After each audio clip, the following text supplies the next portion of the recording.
to my ranch, no advice on finance. Spin the wheel and take a chance, get an NFT and a little education. The system got undertold, that knowledge is flotation. You wanna learn? Well, you came to right place. You're pumping AMC, might get slapped in the face. Get your due diligence, know who the villain is. Don't be a sheep when the shepherd's carnivorous. So come learn, laugh, and maybe you win big. And listen up, y'all, the wheel is not rigged. Everybody get a chance in the live chat. Kyoto spin wheel, you win just like that. Retail fight back and this retail winning. Y'all just wait, man, this is just the beginning. All fellow simians, GME group singing the truth. We just chillin', infinity pool swimming.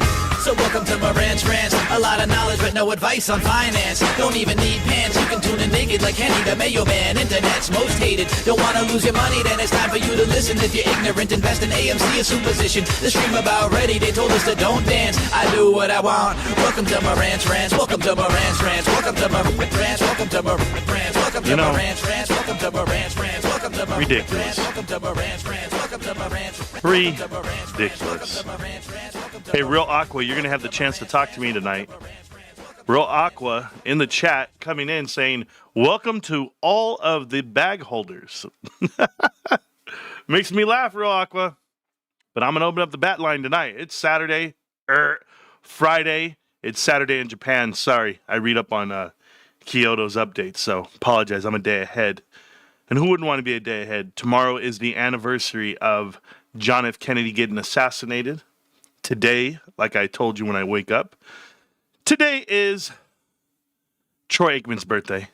I'm wearing my Tony Romo jersey because he is the greatest of all time. That's what it is. If you guys didn't know, and for you guys to say JFK lives, that's ridiculous, okay? JFK was in his 40s. Hey, guys, by the way, tonight, Red Bull straight. Just enough. Anyway, no, JFK does not live. His head was blown open in front of the world, allegedly. But I'll leave that part alone. Anybody want to know why I played Pretty in Pink? No one knows why I played Pretty in Pink songs? Oh, that was the whole soundtrack right there. Oh, yeah, Ducky. No, the reason why I played Pretty in Pink is because Molly Ringwald is going to be the spokesman, along with Stranger Things cast, for Verizon. Good job, Verizon. Now you know how to tap into the world of people that are spending money. You're focusing on things that we cherished growing up, like Molly Ringwald. I just want to put that out there. Anybody want a Kyler Murray jersey? Echo. The answer is nobody. And the other answer is ever. Nobody ever wants a jersey. They can't use the words never, ever, and always. Because nothing is never. Nothing is always never. Is that it? Nothing is never, and nothing is always. That's what you guys got to write that down, bro. I was told that. Well, man, it made me laugh. Real Aqua, we're going to talk about GameStop being a $10 stock, as you called it. That's okay. I'm catching you up on the rest of the world. I'm trying to get rid of mine. Well, dude, did you see what I did with my Micah Parsons jersey? Lit that bitch on fire. His head wasn't blown off. It was his toupee. Oh, Sergio, when you wrote that and you put the little laughing face, was that really funny? Now we're making fun of people get assassinated? Is that what we're doing here? Is that what this show has come to? John F. Kennedy got assassinated in front of his wife. His children had to see it. His whole family, his brother. The world had to see it. My grandmother cried. I asked her. And that's funny to you, Sergio. The United States of America president gets assassinated with his head blown off. That's funny. I mean, I wasn't alive. I really don't know. So there you go. There you go. I'm the same way. Executive order. Signed by President Kennedy, June 4th, 1969, delegated the president's authority to issue silver certificates to the Secretary of Treasury. That might be why it happened. It might not be. We've read everything. I don't want to know about conspiracy theories because I know they're true. You know what's the number one conspiracy theory out there that has not been proven and or proven? UFOs. Let me talk to you about UFOs and why I called the show UFO. An unidentified flying object, an unidentified eminent object, I don't know. The theory is that as of now, these last couple of decades, we have uncovered the greatest mystery in the universe, that UFOs exist. And what happened was people are afraid to tell you the truth because the government and or any agency writes you off to be a crazy man. Oh, they're crazy. They got abducted? Sure they did. No, what do they see? Lights in the sky? They're just seeing shit? You mean to tell me an F-16 fighter jet can go Mach 5? But these things, these UFOs can go Mach 2000 in a flash of a second? They can accelerate. They can decelerate, and they don't break apart. You ever seen one of those Mach 16 or F-16 fighter jets going through the sky and they try to make a right-hand turn? What would happen? The person would die, and the fabric would disappear. What happened to the metal? All the material just evaporate instantly. Not on UFOs. That's crazy. UFOs. But you know what was happening over all these years? The greatest discoveries were happening, right? We discovered fossils. We discovered atoms. You know, you had to look through a telescope or through a microscope. I apologize. And you saw an atom for the first time. And the size of an atom, you would never be able to see it, but it's like this big, right? I mean, it's tiny. Even smaller than this. It's microorganisms, right? Greatest thing you ever discovered. Why do I say that? Because to the human eye, you can't see it. How big is the universe? Maybe we're the size of an atom in this thing called the universe. Maybe that's what Earth is. Maybe that's how big Earth is. And the fact that there's some alternate being that we finally saw, we told the whole world about it, right? People talked. People went to groups of people and said, hey, did you know there's these little Martians with big eyes, and they landed and they disarm people and they hurt them, and they don't want nuclear weapons to be, developed. So they put all these regulations in place. And did you know? And then you keep telling the truth, and then they silence you. The government can't tell you the truth. They're not allowed to. What would happen if they told you UFOs were real? Well, then people wouldn't have belief in certain things. There would be an uprising. The stock market would crash. People wouldn't go to work. Society wouldn't exist. This is what you're conditioned to believe and or fear. Do you want to know who the UFO really is? Do you guys really want to know the flying saucer that exists in this thing called the stock market? Oh, baby, let me explain the UFO. Because if you talk about it, they're going to write you off. If you talk about this thing called GameStop, they're going to shut you down, baby. GameStop drops in value. Listen to me, guys. Believe me or don't. I am the barometer. I don't know how many times I got to tell you this. Not the thermometer, the barometer. I am the benchmark for this movement. And if you don't believe it, I can prove it.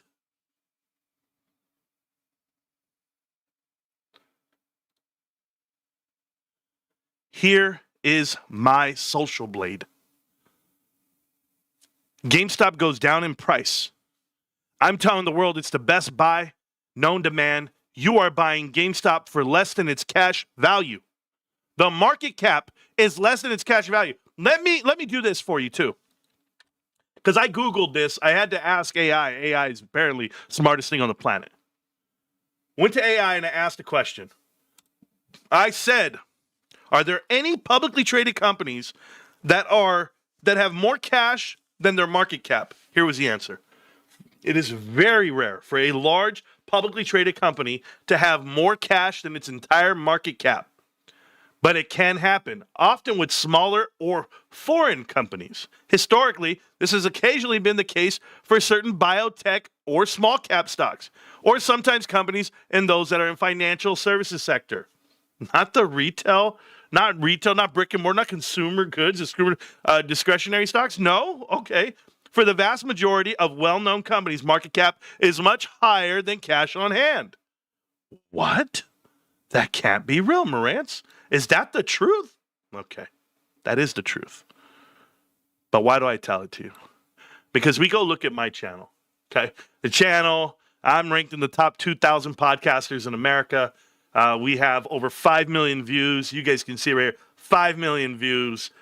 Plenty of time. We've been around for a while. We're ranked 2,826 podcasts in the world. And you know what's awesome, guys? I'm going to tell you what's so awesome about this. I'm in the top million of the SB rank. I don't know what the hell that is. Doesn't really matter to me. This is the most phenomenal part. Subscribers. How many subs have we added in the month of November? Hold on. Look at the number. The number is 0. The number is 0. 115,000 views in the last month. Shut down my channel. But the number's 0 on subscribers. Makes you wonder, doesn't it? Marantz, what's going on? Why are you shadow banned? You know why I'm shadow banned? Because, and I've been shadow banned before, right? According to my monthly numbers, I'm -1 on subscribers for the month, the last 28 days. -1. I went and talked to somebody today, and they said that they subscribed to my channel recently, and I was listening. They don't know that I was listening, but I was listening because, according to YouTube, nobody has. You know what it is, guys? When you see a UFO and you tell people, they won't broadcast it. When you see the flying saucer, they're going to tell you you're crazy. They're going to say, that dude's crazy. But then you wonder just a little bit in the back of your head. You go, you know, what's in Area 51? Well, what's funny you should say that. Because in this thing called stock market, this channel, Marantz Rants, is Area 51. We know what this alien is. We know where the bodies are buried. We have the receipts of a lifetime. How many people trying to rush the gates of Area 51 here called Marantz Rants, Team 51? Isn't it amazing? We're the aliens. I got you, babe. I got you. You don't want to tell the world about Ryan Cohen. You don't want to tell the world that GameStop is at under cash value. Nobody wants to talk. You know what I say whenever I see my guys? This is what I say. Look at this. This is a movie by, I saw this clip today. Somebody showed me this clip today. It was awesome. Bedazzled, right? And I thought about you guys. Because this is so you. Brendan Fraser, by the way, I've been told I look like this guy. Maybe not. Maybe now I'm the fat one. Because the Lord knows I'm getting big as hell. But check this out. This is me talking about you guys. There's no I in the word team, and this is a team effort, and I just want to say that I'm really proud to be associated with these fine individuals that I have the pleasure of working with. Now, I would never want to diss your teammates in any way, shape, or form, but you do realize that you smashed to bits Will Chamberlain's heretofore unbreakable record of 100 points in a single basketball game set in Hershey, Pennsylvania all those years ago. Oh, man, you just got to play one game at a time and go out there and give 110%. That's me. Give 110%. I'm going to try every night. Every night. Lord knows. Are we ready to start the show? Do you feel like a UFO yet? Do I feel like... I don't know. E.T.? Who are the other aliens I'm in? Who are your favorite aliens? Do we have any? I might have a favorite alien out there. I got to figure it out. But let's start the show, guys. Let's start it back over. If you guys have never heard the theme song, hear it one more time. Let's get it.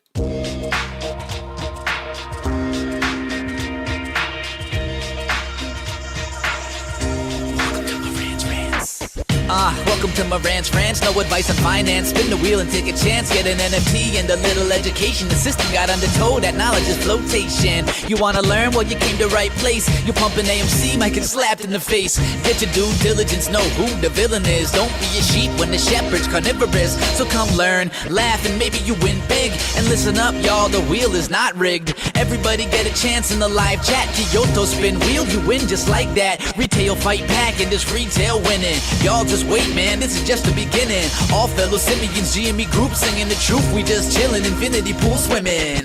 So welcome to my ranch.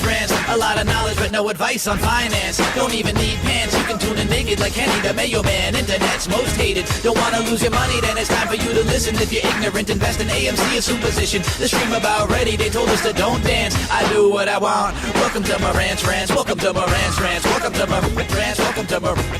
Welcome to my ranch. Welcome to my ranch. Welcome to my ranch. Welcome to my ranch. Welcome to my Yeah, some of you guys get it. Some of you guys get it. Welcome back. Welcome back to Morant's Rants. Plenty of good information, a little bit of motivation, a whole lot of truth, no financial advice. I have been looking at markets today, guys, and I'm going to tell you what was weird to me. Weird to me that GameStop can announce we're going to do an ATM, we're going to raise some money, it happens in a day, boom. And then I see companies like Hims and Hers, they went ahead and did a $100 million offering, ATM, $100 million bucks they wanted to raise. It took them 17 months to get it. They did it, finally, after a year and a half, and now they're doing $250 million. Who do you think's buying the bags there? When we're talking about, hey, bag holders, I want to know where's the Hims and Hers channel and not the one for the actual pill itself. I'm talking about for the investors of the world. Let me know what's going on with Hims and Hers. The other thing on the market that people are not paying attention to, MicroStrategies. MicroStrategies finally coming to grips that they don't have cash and money for these bonds in 2028.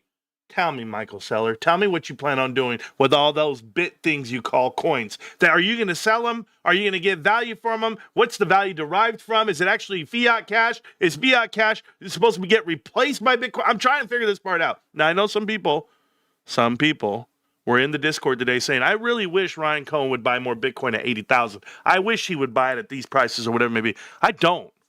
We already took the risk as it is, and we already took it on the chin, and we lost. That's fine. It's going to go up eventually, according to Mr. Lee. What did he say it was going to go up? He said up to 250,000 by the end of the month. 9 days. Just help me out here, Marty McFly. I'm going back to the future. Are we 9 days? Are you serious? Oh my God.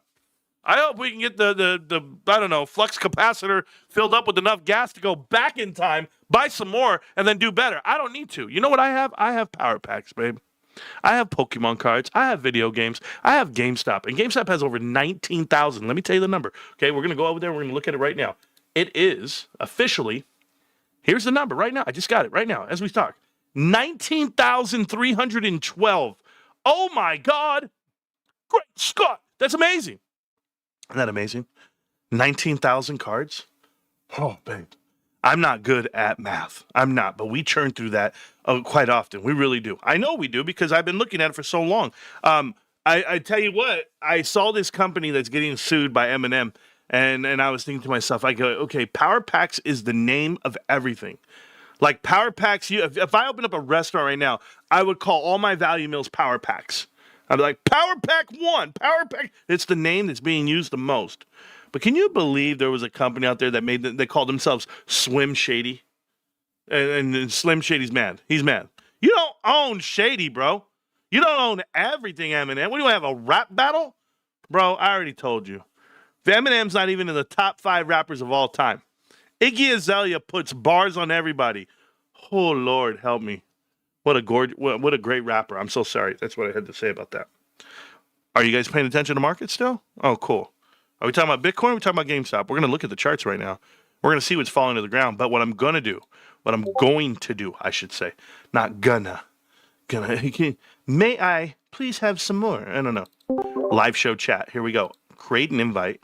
Copy that invite. We're going to pin the invite. Hey, Aqua Bro, are you still around? I'm looking for guys like you. I was looking for guys like you. Click on the link.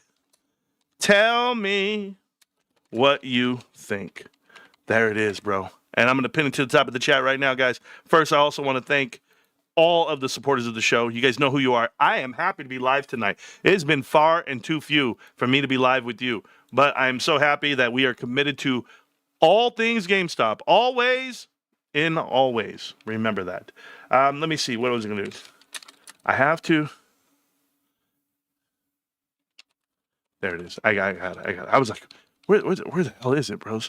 Guys, I wish I had an audio guy who would just play things on cue. Like when I say things, shit just pops out. I say this one thing, and then boom, and then if I talk aliens and maybe some UFO music starts playing or something, and when I go, tell me what you think, because I want to know how much you stink, and I go, tell me. Over the last 4.5 years of following GameStop every day of my life. Okay, and shout out to Groove Theory on the Tell Me. You know what it is. So check this out, guys. The one thing that I've had, same when it comes down. So when it moves up, I'll boost up the indexes. How can the whole stock market be propped up on NVIDIA? We'll talk about that in a minute, Michael. I put that on there. I thought I posted that picture. If you guys didn't hear, your boy over there, Jensen Hung, he posted and he said, and I guess in a comment, he said, thank God that we did so well in our earnings today because then the economy would have crashed. And the fact that he's aware that his results or his report is what's driven, and the byproduct would be the economy failing and America would crumble. That means that he is doing things out of what? Necessity, fear, all the above. There she is. What's up, mommy? Hold on, wifey walked in. World stops. What's up, baby? A celebrity today. Who? Who did? I did. Oh, who'd you see? Hold on, wifey saw a celebrity. Let's see. Rented. Oh, you rented? Okay. Is it Marantz Rants? No, I'm the only celebrity you know. What's up? Who is it? Who is it? Just give me a hint. You won't deny or confirm. Just give me a hint, and then we'll all guess. Let's see what I don't even know. So it's the wife of a celebrity. Oh, the wife of somebody. Okay, cool. That's the only hint I get. I mean, that's fine. Let's say an older celebrity. Oh, an older celebrity. Okay, Erica Kirk. No, is that the wrong wife? Older. My bad, bro. You know how I feel about these real celebrities. No, baby, I don't have a clue, but it's okay. I rented to Lorenzo Lamas' wife. Who the fuck? Who? My wife said that she's hanging out with Lorenzo Lamas' wife. Who the fuck is that? Who is Lorenzo Lamas? What's his name? Lamas. And what does he do? He's an actor. He was an actor. What movie was Lorenzo Lamas in? Anybody know this dude? Very good looking in his Hold on. Who? My wife said somebody was good looking in his age. That's what they say about me. Who is Lorenzo Lamas? I didn't say Lamas. Who is this guy, guys? Anybody know this guy in the chat? Hold on, I'm asking the chat right now. They gave me on fire with like long hair. Yeah. The fuck? What do you mean, yeah? He had long hair. Hold on, I almost cussed my wife out. Hold on, I almost said the wrong thing right now. This woman, I've never had long hair a day in my life. And she over here talking about, yeah, I'm not getting a haircut now. I'm not getting a haircut. This is some bullshit. Who is this dude looking like Fabio? Who is he? Right? That's what he looks like. Looks like Fabio? Actually, no. Look at his older pictures. I don't have no pictures. I'm asking. I'm not looking them up. You think I'm gonna type it into my computer? Then I'm gonna have the algorithm switch and change? I might start getting followers. He's like a George Clooney. He looks better. George Clooney was on the damn Epstein Island the most times with Bubba. What are you talking about? He looks better with age. He looks better with age. He's aging better. That every man ages better because they get more money as they get older. What the hell? Your brother? This one, bro. My wife be testing my patience. You my emotions, Smokey. There I was. Lorenzo Young. Who the fuck is this dude? It ain't Spanish Wednesday. Never heard of the guy. There you go. Me either. Okay, wifey. Wifey want to stop the whole show for that shit. She actually thought interrupting the show was a smart thing to do. Falcon's Crest? What the hell is Falcon's Crest, bro? Everything I do is a smart thing to do. Atlanta Falcons. They said it's a Falcon's Quest or something. When he was on Falcon's Quest? Yeah, what is that? very old show. I told you he's like 67 years old now, honey. I don't need this dude in your DMs. I'm done with this shit. This is what I'm Dude, doing with. okay, but listen to this. His wife is, or I think she's ex-wife now, actually, but she's 54. Okay. Okay. 54. She does not look 54. Oh, she looks good? Yeah. Oh, she looks good. Mm-hmm. Is there a pool? Is it too cold for the pool? There is a pool, but you don't live there. Lorenzo Yamin. The name sounds made up. I told you. I'm sick signing autographs every time I go out. I am sick of signing autographs every time I go. This is Hulk Hogan talking. You're making up names. That's a real Hulk. I got the real Hulk Hogan. What are you talking about? Hulk Hogan's dead. Bro, that's not true. It's true. Where's the body? I don't know. Where's anybody's body? Thank you. You have proof. How can you just say it? Because you saw it on the news? You think the shit's real because you saw it on the news? You got to eat your vitamins, brother. Brother, I don't watch the news. eat your vitamins. I think it's real because I saw his wife and children actually grieving. Okay. Actually grieving. Oh, unlike Erica Kirk? Yeah. Santa Margarita's up 14-0. Willie Bobo, shout out to my pops. Watching football on Friday night. We've got 3 Valley teams in the semifinals right here where I'm at. Local, we got CV High School, Palm Desert High School, and Palm Springs High School. I got to find out who's winning those games, too, because people know that I do care about prep sports just enough. You guys. Caesar's Palace fined $7.8 million over a gambling scheme. I don't know what they're doing. I see, guys, I don't trust Vegas. I don't trust the stock market either. That's why I'm over here doing it for real, for real. These dudes planting cards underneath shelves in Target. I can't with these dudes. They make up all this chat and then they do it. Oh, guys, check us out. Look what we found. Liars. I've gone to Target, looked under all the spots and everything. All right, here we go. At the end of the first quarter, it's 0-0. Is that CV High School? I don't know. Ivan Garza runs a 5-yard touchdown to give Coachella Valley back the lead. It's now 21-14. Oh, baby. CV's winning. It's right here, right next to my house, guys. It's literally less than a mile away, the game. And I'm not there. I'm here with you right now. But they're in the semis and they're winning 21-7. But that's not the one I want to watch. James Dockery stepped down as the coach of Xavier Prep. James Dockery played in the NFL, and he's been a coach over there for like 9 years now. Good for him. Good for him. 2 wins away from their 3rd CIF championship. Okay, Palm Desert.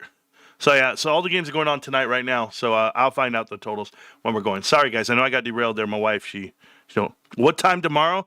Pops, I'm going to wake up early and do the yard. I got to cut the grass, do all that. So I probably won't be able to get you till like noon. You good with noon? Maybe earlier than that. Maybe 10, 11. But I got to cut this grass. I got to get working on it, and I'm not going to bring you over to work on it. You need to chill, relax, and you're just a foreman. So I'd say about 11. You were talking about NVIDIA. I'm curious your thoughts now. Michael Ramirez, thanks, bro. Well, I was going to go to GameStop's TA, but I'll put that on the side for now. We can theorize on NVIDIA, sure, no problem. NVIDIA, #1 company in the world, $4.4 trillion worth of market cap. They have officially lost from 5.2 to 4.4. They are down $800 billion in market cap, and no one has been fired.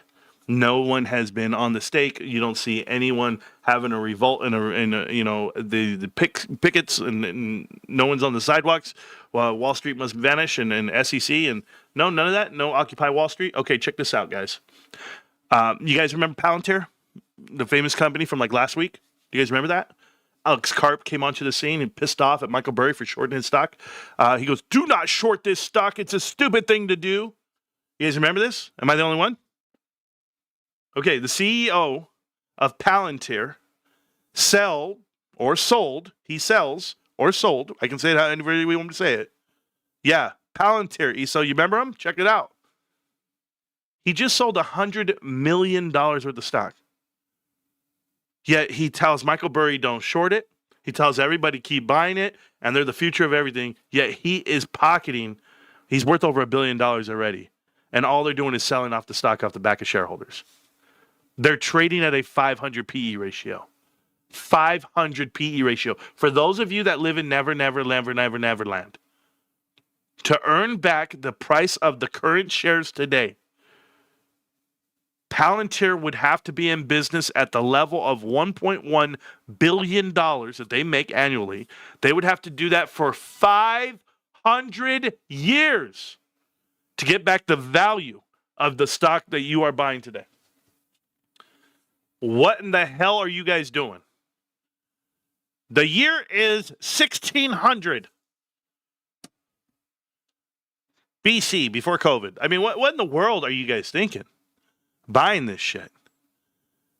But I know it's not about what you buy or what it's worth. It's all about how long you're going to hang on to it and or the runs you don't grab.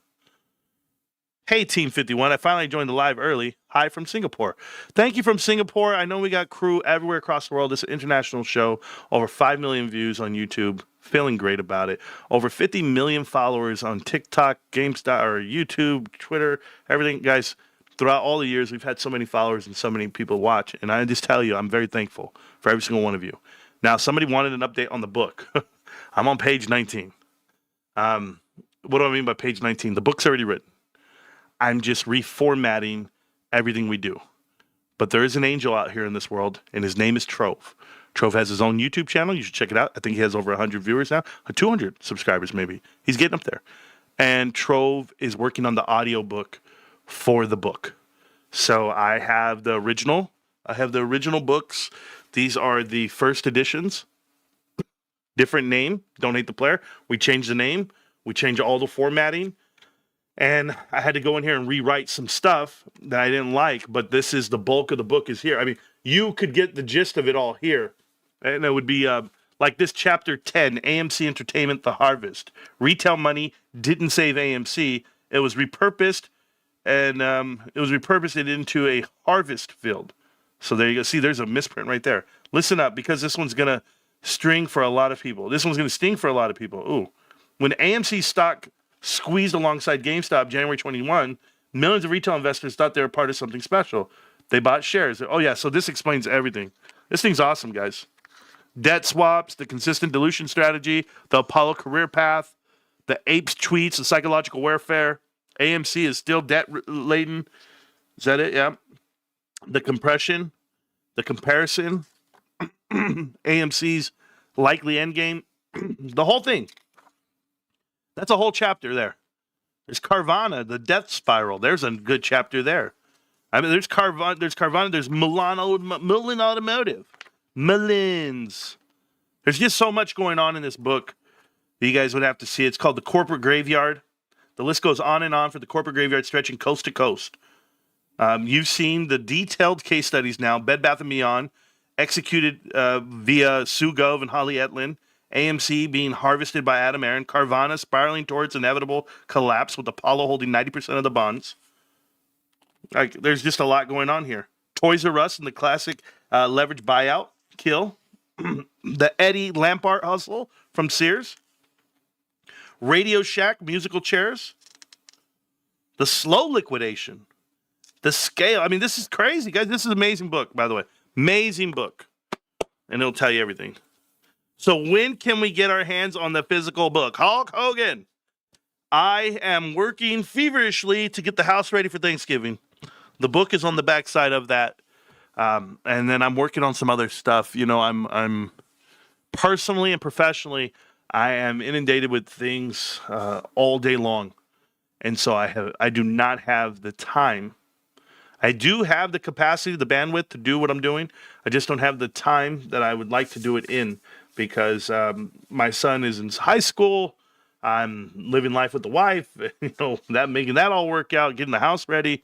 There's just a lot of stuff we're doing. So the book will come when it's there. I don't want to make a promise. I'd rather under-promise and over-deliver than vice versa. So enjoy the book when it does come out, though. I appreciate you guys. And for some of you guys that are pro members, some of you guys that are Team 51 members, you're getting a free copy of the book, no doubt. If you're a Team 51 member of the show, and you know who you are, there's only a handful of you, you're absolutely getting a free copy of this book. But the finished product, the polished product, the second edition, not the first. And we'll go from there. Anyway, back to the stock, back to our investments and ideas. And we were talking about NVIDIA, and I'll talk to you now about how I feel about this. I feel that the CEO, and I was going on about Palantir, and so I kind of got cut off, and I apologize. or do I? I don't even apologize. Yeah, no. So the CEO of Palantir is selling shares, and Jim Cramer comes out today and says that the market has officially bounced back now that Bitcoin's going back up and the market's going back up and people feel good about their investments and the housing is going up. As you know, there's a inverse Cramer rule. Whenever Cramer says something's going up, it really means it's going down.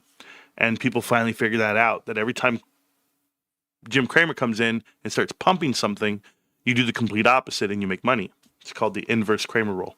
So there you go. So that's what it's been all about. And right now, just as the market ended today, Jim Cramer said it's official that the market is now officially rebound from this downturn of earnings and or the lack thereof. Okay, let's establish a couple things about NVIDIA and Palantir as well, because the idea of NVIDIA is that they are self-generating wealth. How?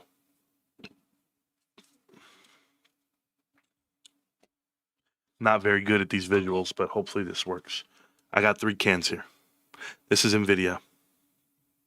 And these are the cans they sell, aka AI chips. And what they're doing is they're giving money to a company. They give the money to the company, and then that company buys the chips from NVIDIA. And it's really that simple. I know it sounds like it would be more complicated, but if you heard Jensen Huang's response to it of the circular finance, what we like to call round-tripping revenues, they absolutely are doing that via ARM Holdings, where they actually invest money into them, and ARM Holdings purchases back chips from them themselves. They go ahead and put money into CoreWeave. Now, as they put money into CoreWeave, one of their main investments themselves, CoreWeave buys multiple products for all these data centers. CoreWeave buys them from Super Microcomputers. And Super Microcomputers has multiple companies, related parties, that they do all of their business with, who in turn do business with CoreWeave and buys the products from NVIDIA. So it's like a third-party go-around. This happens quite often in cash transactions in the real world, you and I. If you do piecework, if you do 100% commission cash, you can hide a lot of cash in those businesses. Nails salons, massage parlors, you name it, you can hide cash, okay? These guys are finding ways of getting very creative. And the reason we know they're getting very creative is because the demand is lacking. They lie to you. They told you that there's a demand. I don't think that the demand is nearly as much as they say it is. I think it's self-generated. But if you were to strip away, and if they weren't allowed to, if they were regulated, if it was transparent, if they had one auditor instead of everyone having their own independent audit, I really think it would be exposed. But as of now, everyone gets to claim negligence. And if they get to claim negligence for these atrocities to the market, nobody cares. Jensen Huang's going to become a trillionaire, a billionaire, 10 times over, 100 times over. It does not matter. Every executive, the CFO that I called out last night, Colette, I think it's her name, she's out here what? Making $100 million. She's a billionaire CFO. One of three billionaire CFOs that exist in the world. And why? Because if you're collecting your fees, they can't come get them from you. And what is this? Is this Enron 2.0? It's worse than that. Worse than that. In the year 2000, 2001, Enron was a $70 billion company. And it crumbled during the dot-com. And Kenny Lay and the boys, they got exposed. And Fastow, and what was it? I forget his name, Fastow, the CFO, who was making up companies to buy their own products. It kind of told you what everything was happening. And I'm telling you, it's happening now. These guys are inventing companies, and private equity is. Private credit is inventing companies. And they're investing their money. And they're hoping to get valuations just enough to cash out on the public. And I'm going to tell you that's why CoreWeave ran to the table to go public so fast. Because they wanted to manipulate the markets. Remember, they went public on an IPO and people already had position in that company 10x the multiple. Why? Because when you're giving up $10 billion and or I'll give you a case, they gave up $1 billion on a valuation of $19 billion. Well, guess what the company ended up becoming? Worth $200 billion out the gate when they IPO'd. People were blowing it up, $100 billion. I mean, you're getting 5x your money. It's a free $5 billion for these guys who were investing. But that was CoreWeave, and that was the engine that did that. And these are all NVIDIA investments. Now, why does it matter? I'm going to show you a headline that's gonna tell people half the story. Let me pull it up for you. Talking NVIDIA still for a reason, because if you read this headline, it tells you that BlackRock private credit CLOs fails key test as bad loans mount.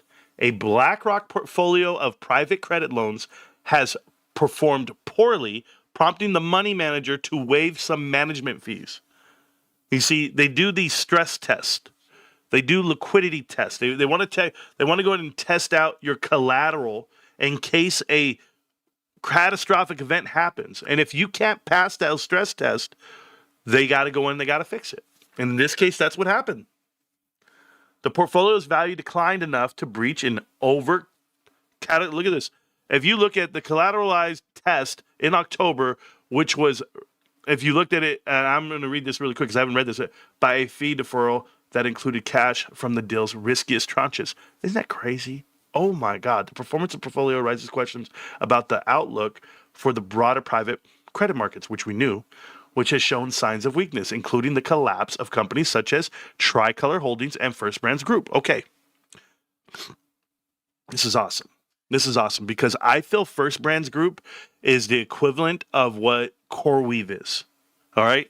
And I'm going to explain that to you guys the best way I can right now. So if you don't know the story of First Brands Global, they sell car parts.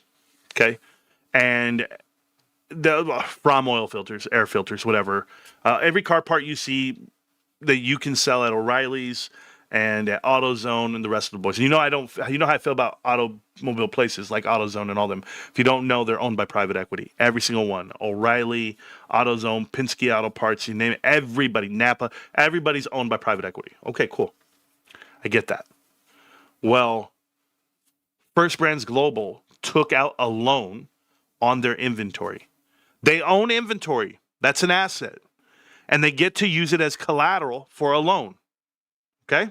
Now, when they get the loan on those items, what the bank is thinking is that they're going to sell these items. Therefore, once they sell them, those dollars are divided. They're front loading the number. They're giving you the profit for those sales up front right now as a loan, because as you sell the product, you can now pay back the loan that they gave you. But how does that matter? Because some interest gets eaten up, and or maybe you need the cash up front. Maybe there's some stuff. And if you guys read the fine print, it looks like First Brands got a loan, but they didn't just get one loan. They took out 10 loans. They had $1 billion worth of inventory, and they borrowed up to 10x on the inventory. Now, is it their problem? Yeah, I mean, they go bankrupt. Is it criminal? Yeah, it's criminal. The best place to learn on YouTube. Thanks. Oh, yeah, you're welcome, guys. I haven't even gone through this right now. Everyone's writing bad checks. Yeah, I haven't read the chat, and I apologize, guys, but I'm focused on the story because I want you to know something. So they borrowed all this money on their inventory. Now, that inventory needs to get sold, and what slowly happened was these guys couldn't pay the premiums that were necessary to hold these loans. So they default and they go bankrupt. When you go look at it and you uncover all the bad apples, you find out that they borrowed up to 10x on this money. So the people that loaned the money, whether it be UBS or Jefferies or whomever, they're missing money. And they can't recover it because they don't have the assets that they claim they did when they got these loans. So is it criminal? Absolutely. You can go look at the CEO. You're going to go find out that he lived an exuberant lifestyle. He's the lifestyles of the rich and famous. We're going to eat caviar dreams and champagne wishes. That's probably what they're going to do. And they're going to go out there and they're going to get their money somehow, some way, and try to recover some. That's First Brands. Okay. CoreWeave is a little bit more unique than that. Here's why. CoreWeave is founded on cash from private equity. Now, if I'm private equity and I'm leveraged on a short, I don't want to name you the short. I don't care to name you the short. It's not going to matter.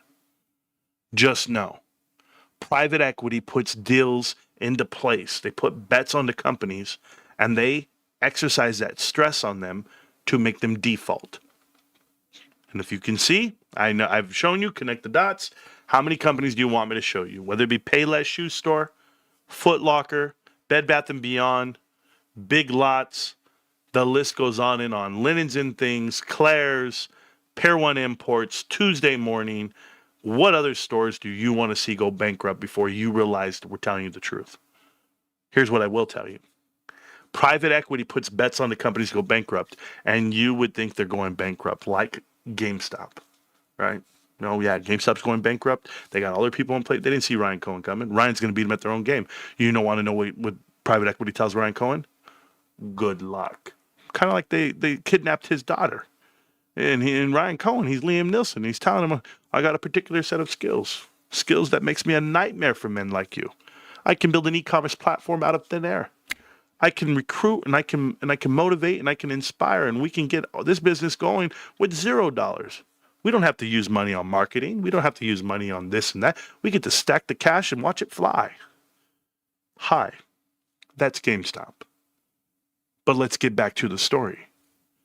If private equity is loaning money, which I've already shown you they are loaning money to CoreWeave, knowing one, CoreWeave's going to go public, two, CoreWeave's backed by NVIDIA, they're long. The whole world's long. Everybody got into NVIDIA in 2022. What happened in 2022? Anybody remember what happened? What company didn't go bankrupt? What company actually was transitioning and pivoting? I know the company, but what'd you have to do? You had to pump the whole market just to offset your short. GameStop should be down at $5 right now. It should be nothing. With the amount of pressure they've put onto it, the amount of shorting and short ladder attacks, everything they do, that doesn't matter. Does not matter. It doesn't move. It's like a spaceship. That UFO just floating in the air. You're like, how does it float there? How? There's wind blowing. It doesn't even move. But remember what I said about acceleration. A different dimension. Maybe our trades are in a different dimension, a different set of books when it comes to GameStop. But I will tell you this. NVIDIA gave money to CoreWeave. And CoreWeave took all their money from private equity and all the investors and all the bondholders. And in this case, CoreWeave took out a loan. They took out a loan, $8 billion, $9 billion, $7.5 billion for sure. And they took a loan out against their NVIDIA inventory. Now think about this. It's not like automobiles, guys. When you buy car parts and you're going to sell them, boom, you're going to make your money back and you get to pay off your loans. CoreWeave took a loan out on their chips. I think it's the H20s, if I'm not mistaken. But you're going to tell me they took an $8 billion loan, $9 billion loan on their inventory. They used it as leverage. That inventory is depreciating. How are you going to generate a profit off that inventory enough to pay back your creditors? Well, let's see if we're right. Let's see, because Marantz doesn't know everything. But let's see if CoreWeave is going to be the linchpin to tear apart this whole world. I want to show you guys something. Does this look like a company that can pay back their debt? This company borrowed $9 billion. They leveraged their inventory for that collateral. They now, in turn, have tried to leverage their shares to buy Core Specific. That deal fell through. Mainly because if you look at the chart, these guys went from 180 a share all the way down to 71. So they've lost over 50% of their market cap, but they are losing $800 million a year. When you're losing $800 million, how did you want to pay back the $9 billion? You can juggle it. You can move it around. You can do a lot of things to hide it. But when your revenue is $1 million, I'm so sorry, 1 billion. Look at that. They moved it to $1 billion. Oh, they redid all this. Oh, God, this whole website. 1.3 billion on revenue. Well, let's go ahead and look at operating income, which is none, and their interest expense, none. Their net income is negative $110 million. So, yes, they're losing $800 million a year. They have a big problem. Massive problem, $800 million a year to lose. Their free cash flow margins are negative 50%, 220%, 137%, 443%. Does this look like a company you want to invest in? Over the last 6 months, they've lost hundreds and hundreds of percents of cash because it's not a real thing. And I don't mind telling them that. I can tell them it to their face. But you now have $1.8 billion of cash and cash equivalents, and that $1.8 billion with total current assets of 4.7. But do you see this right here? Plant and property and equipment, 25. That is not what you think it is. Those are chips. That's the chips. And these chips are going to burn down. They're going to have an asset write-off because the compute usage, the years, are not going to add up to the amount that you think they are. I don't think this company's worth $32 billion. I don't. But I do know that when I look at their long-term debt of almost $11 billion, to go from 7.5 to 10.5, you're looking at $3 billion right there, guys. Did their cash go up by $3 billion? It cost them $3 billion to get around $600, $700 million of cash. Those leverages don't work for me. When I look at business, retained earnings, they're losing from $1.4 billion down to 2.7. Losing money as you see it. That's the negative. Shareholder equity of 387. But look at this, 3.8 billion, guys, on shareholder equity. But that number is that inflated chip that they bought from NVIDIA. Remember that NVIDIA pumps money into these guys so that they can pump money into other things. That's why private equity is holding this company up. But the value of this company is so far from $16 billion negative in cash, and you just IPO'd. You just became a company. And I mean that. It wasn't like they were a private company before they IPO'd. This company didn't exist in 2020. These guys were like a video game company or something stupid. But if you look here, book value $7. Okay. Book value 7 for this company. That makes no money at all. They lose $1 billion, but their book value is 7 on propped up chips, and their valuation is at $35 billion. GameStop makes, I'm going to tell you what GameStop does. GameStop makes $1.5 billion more dollars.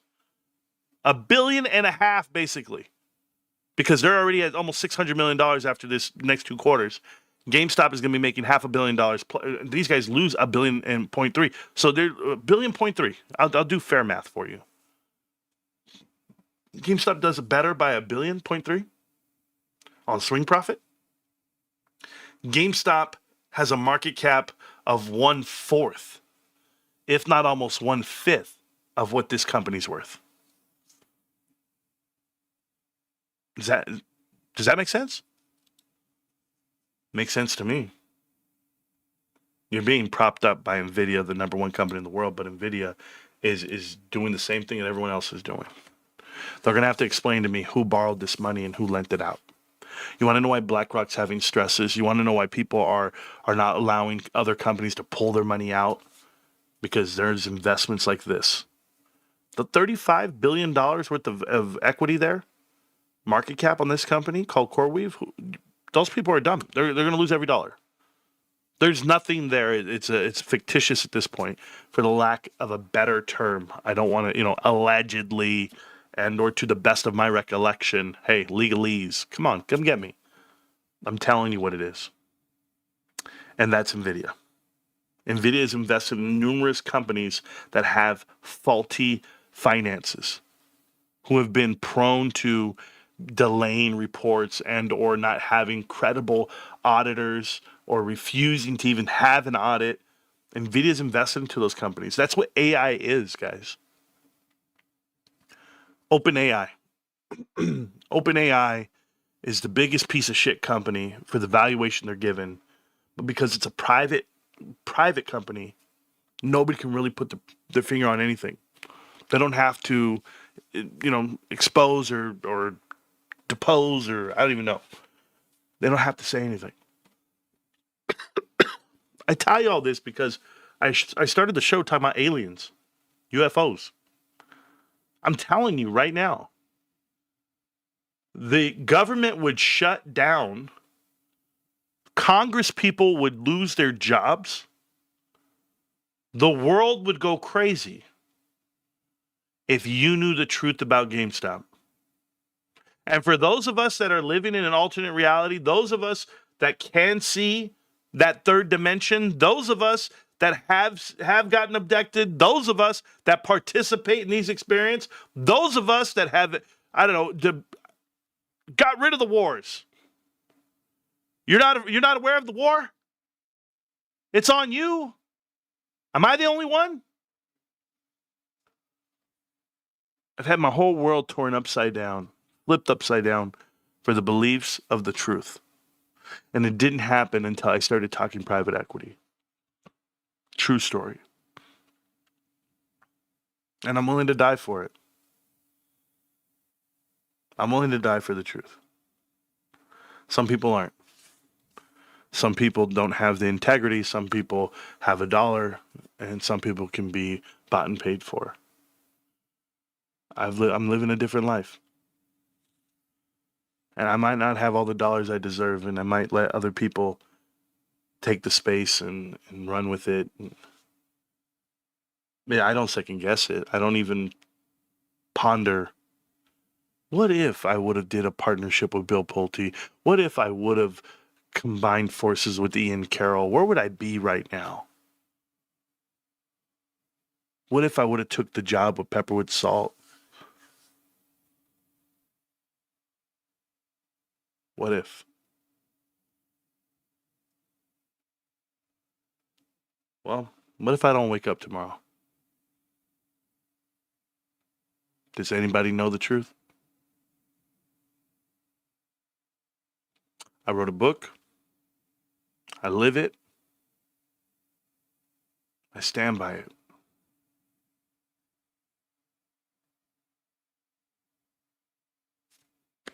I'm over $58,000 worth of GameStop right now. My whole livelihood's in it. Just enough to not be exposed or leveraged.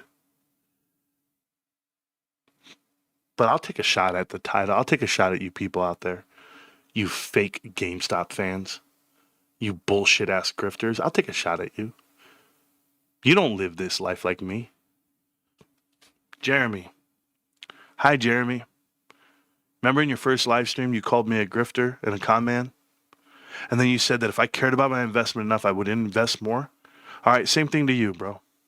Same fucking message to you a month later. And don't come at me with my YouTube channel made $200. Tell me where your fucking money is. I'm showing you 30 fucking thousand the last 2 months. What are you going to do? Where the fuck are you at? You catching up yet? I didn't think so. You fake tough guys. You fake internet thugs. You fake GameStop supporters. I know who you are. You're the same bitches that cry when the price goes down. You're the same ones that say, I wish we'd have more. What did they say today in the Discord? I wish they would just be more transparent and give out more direction for the company. What else do you want?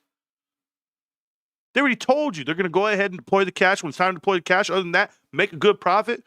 Buy some Pokemon cards. Shut the fuck up. Oh, you don't like my language? I apologize. Let me be more professional for a second. For a second. But you see, I keep receipts. I keep receipts that people forgot about. And I don't. Because people are not built like me. They're just not. They're too worried about what they're not getting. Take one on the chin, bro. Get chin checked. Sacrifice. Take a bullet. Take an arrow to the back. Support your people. Protect your people. Do you know what any of this means? Do you guys have any idea what I'm talking about? I've got people force feeding me ideas for the show and the content I should cover and the information I should give to you so that you can make ridiculous decisions and lose all your money. When the truth is, there's only one investment. I just showed it to you. I literally showed it to you. I said, what does it mean when your company and your investment has more cash than your market cap? It's slim to none. It never really happens. It's extremely undervalued. Usually happens in micro and small stocks. Doesn't really happen in what? There was a time back in the day, I've been doing the show for so long. There was a time when I would go live and I would just get hit with meltdowners and naysayers, a lot of Canadian CPAs. And I'm the kind of guy where I would dissect it and I go, oh, I get it. Canada's short GameStop. Then I had to go find it. And people go, you're crazy, man. I go, am I? I'm not crazy. I'm shadow banned. But somewhere in there, all the shadow bans, guys, think about this. All the shadow bans in the world, and yet every single one of these dudes comes to this show. Andrew Tate, Bill Pulte, Martin Scarelli, Mark Faber. Who else? Who else from the financial world and or social media? Ian Carroll. Ian talked about me the other day on one of his shows, and he says, oh, that's just a YouTuber who's still holding the bag on GameStop, and he thinks I stole his DD. What do you guys think? What do you think? Think he stole the DD? It's laughable what we've been through. Markets with May. There's so many I don't forget. GameStop was $20 this week. It was $19.95, $19.92. I don't care to see the 1960 this morning. I'm just telling you, $20. Okay, $20. We're gonna write a book one day. We're gonna dance in the streets naked, and we're gonna remember the days when GameStop was $20 a share. Thanks for the truth and everything you do. And Ryan Cohen. Meow. Appreciate you, bro. Appreciate you. Let me see what the chat says. I gotta figure out the chat. We still gotta go over TA. But you guys know I get excited. I gotta drink a Red Bull. Sorry to start cussing. I just don't like Jeremy and what he stands for. Oh wait, what he doesn't stand for. You know what would happen? There's another YouTuber out there that you guys probably don't know, but you guys should know. And he's the best YouTuber I know, period. And his name is Carter's Corner Pocket. It's not that you don't know him. It's just it makes you wonder. Doesn't it make you wonder? I got thousands of people that watch this show every day. And my live streams have thousands of people. And when I mean thousands, 2,000 to 3,000. Okay. People are like, that's not a lot. I saw somebody, a Baby Shark video get 15 billion views. Baby Shark, baby. Yeah, I got 3,000 viewers a day. 3,000 investors. People that want to put their money in the market and learn. How many do you really have, though? How many people are really watching? Because 54% of my audience is subscribed. The other 46 is not. What are we getting? Are we getting a lot of freeloaders here? Ask yourself, Carter. Ask yourself, why don't you have thousands of followers? Not that you don't try or not that you do try. I'm just letting you know, people that don't try have more. It's because of what we're talking about. They're not allowed to talk about GameStop. Morant's got that aura. Thank you, patient. I don't know. Dan, I'm sorry you have to work on caravans. I was a mechanic. Caravan. What is that? Caravans. What is that? What is that? I don't even know what is it. Vodka Red Bull. No vodka today. My auto buy filled at 1998. If Ian thinks he will go to the veterans community and lie himself like that, what a joke. Yeah, I don't know. I ignore this guy. I really do. Glad you are live tonight. I really thought, Alan, you've been a member for 17 months, and I appreciate all love and support of 17 months. But I really thought you put glad you're alive tonight. Me too, man. Me too. I'm glad I'm alive as well. Oh, man. I'm so excited.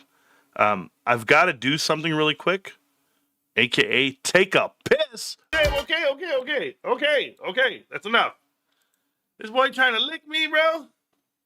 All right, you guys know Tito? He's the one that I found on the middle of the street. Hey, stop licking my mic, bro. What the hell? And he's the guy who gets the golden carpet now. He's living a different life, this guy. He's a fat boy now. He's fat too, man. Oh, let me tell you. But you know what he is? He's a good dog. He's a good dog. He listens to me. Now he comes to me when I call him. And he's just so thankful to be here and alive. Huh, Tito? Go. Go ahead. You ready to leave? I'm going to let him leave the house. He's going to leave the room real quick. Hold on. Come on, Tito. Come on. So disciplined. That guy's disciplined, bro. Hey, when you save someone's life, they get disciplined. What can I tell you? What can I tell you, bro? What can I tell you? It's my guy, man. Love that guy. Okay, what happened here? Okay, we're good. Oh, dudes. What a day. What a day. My legs are sore. You know, let me tell you a little bit about my day. My legs are sore. I haven't done shit in years, bro. Marantz, that shirt is fire. What, the Cowboys? Sure, bro. Oh, you talking about Tito's shirt? Who knows? We love Tito. Banger alert. Is the book released yet? Where to find it? Well, Reno, the book is not officially released. You'll find it here on the channel when I do. Oh, Dodge Caravans. Oh, my God. Yeah, no.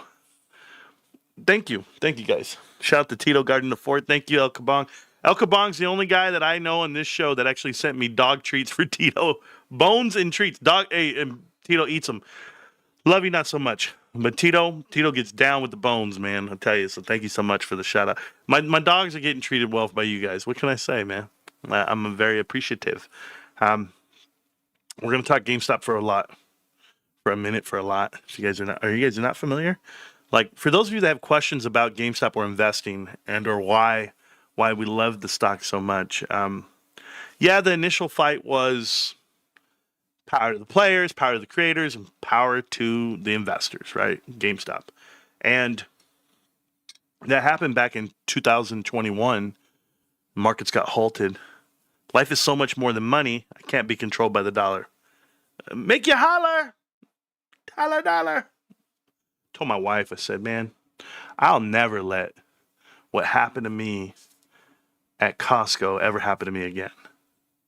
I said that. And she said, I know you won't. You can't ever tailor make my message. And I used to have the clamps on me, bro. So you guys don't even know it. That's why a lot of those shows don't exist to the public right now. Because I still haven't gone through them. I had put them on hold, and then I got to be careful because there was a lot of legalese. Oh man. But very stressful times for me. And some people knew what I was going through. Some don't. Like my mod team, they knew exactly what I was going through and the dilemmas I was having. You know, when you have your whole career wrapped up into something and then you're willing to sacrifice yourself like a lamb, then that's what it is, man. That's what it is. And I'm not a perfect man, but I'm always making the best decisions for me and my family. But mainly my family before me. So that's just what it is. It's one of those things, you put your mask on you first before you put on anyone else. And take care of me. Yeah, I know. I'll try to, man. I had said a quote the other day. It said, be someone that makes people feel like they're someone. And it's been my biggest thing that I've tried for the last couple months. When I don't know if you guys ever start new jobs or anything, and you're in a new environment and you're around new people, and it's hard to have that connection because there's relationships already built. You're walking into them, and then you think, how can I impact this room right now? And the honest answer for me is I clap. What the hell's going on? This is my cat. Yeah, I just clap. It's weird. My cat is playing with the damn doorstop. What can I do? But I do one of these. I just walk in like that. just tuning in. Happy Friday, all. Anthony, thank you again for the Pokemon cards you and AJ sent off. Don't worry, I have the package here because I'm gonna return the favor this weekend. I'm gonna be sending you and AJ a gift, and I hope you like it. Thanks to you, I'm at peace with my GameStop investment. Proud to be a part of the team. Slow clapping and Morantz enters. You know it, bro. It's crazy. But you want to make sure that you appreciate people, because without those people, you wouldn't have a place to be. You just wouldn't. That's why I never understood the meltdown. And Morantz picks up trash. Morantz wipes tables. Morantz is a janitor. Yeah, whatever you want to call me, man. I'm Goodwill Hunting, bro. I might be the smartest janitor you ever been around.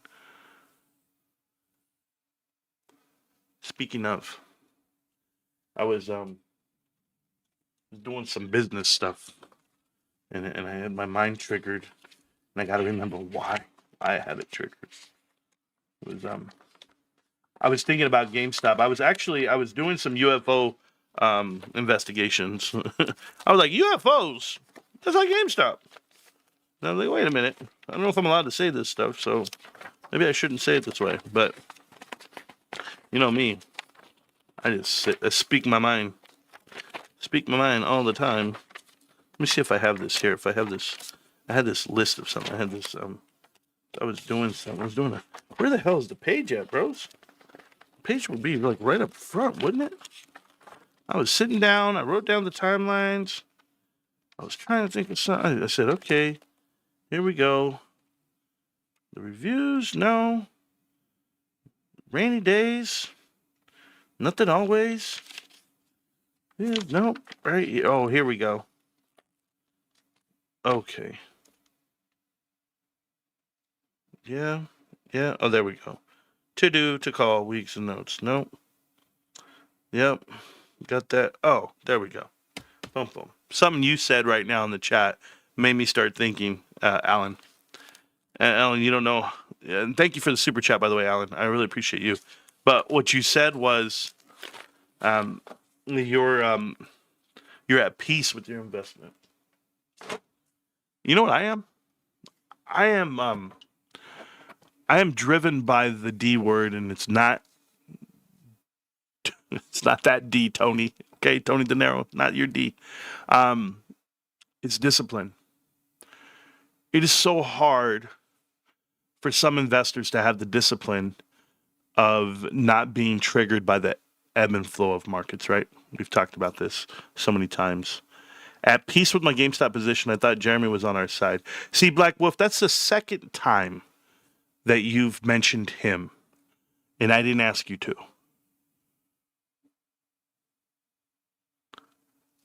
I've asked you to watch every episode before you speak out of turn. There's some of us that have sacrificed and or lifted up people, and they turn around and bite the hand that feeds them, literally. Would you like to talk about Jeremy? Okay, let's do the history of Jeremy. Didn't exist 3 months ago. Not on our radar. He said it in himself. He was not going to make any more GameStop videos, but he decided to make one last one. And he did. Me, being the type of YouTuber I am, I showed it to the channel. And I encouraged everyone to follow and subscribe. He instantly got 1,000 subscribers. The very next episode, he says, "Thank you, Morantz. I didn't realize you would share my video, and I'm so thankful that your crowd started watching me." I said, no problem. You're doing the work. I want to uplift you. I want to show the world your channel. Great. His very first live stream. He said, and I quote, "Morantz is a grifter," and a comment. That's it. For someone to not know my story, yet claim that he watches this show for 4 years, and that he watches Connect the Dots, and he supports GameStop, he supports me as a man, then he decided to make it about me. his first episode. Unprovoked, by the way. This was his words, not anyone else's. Don't let them lie to you. I watched the show. But this guy in turn felt like he had the movement. I'm just going to tell you, you don't have it. Because me personally, if you're a financial advisor and that's your claim to fame, then show me your successes. Don't just speak on them loosely. Don't tell people this is what you are, and yet you have zero track record. And then in turn call other people's investments yours. I could do the same thing right now. Hi guys, welcome back to Morant's Rants, home to over 15,000 GameStop investors, and we have a total of over $100 million worth of GameStop shares. And I'm in control of it all, babe. I'm the influence. I'm the one. I'm the power. No, never came out of my mouth. Never will come out of my mouth. You know why? Because it's not true. I'm not trying to con people into sending me $100 a month just so that I can say I bought GameStop shares. Jeremy, do me a favor. Go buy them with your own money. Not the YouTube dollars you claim that I'm making that I don't spend. I assure you, YouTube didn't pay me $30,000 these last 2 months. But how much GameStop am I buying? How much GameStop am I sitting on? You don't know. You don't know what it takes to be me. You don't know what it takes to actually put out this content because it's not free. It's a lot of sacrifice. And it's not just a simple rerun of speaking about shit that we covered 4 years ago, 3 years ago, 2 years ago, 1 year ago. It's redundant. You know why? I make it redundant. Why? Because I've redundant. I've done, 3,000 videos, 4,000 videos? Yeah, it'll take their heart out of you. But you couldn't dream about it.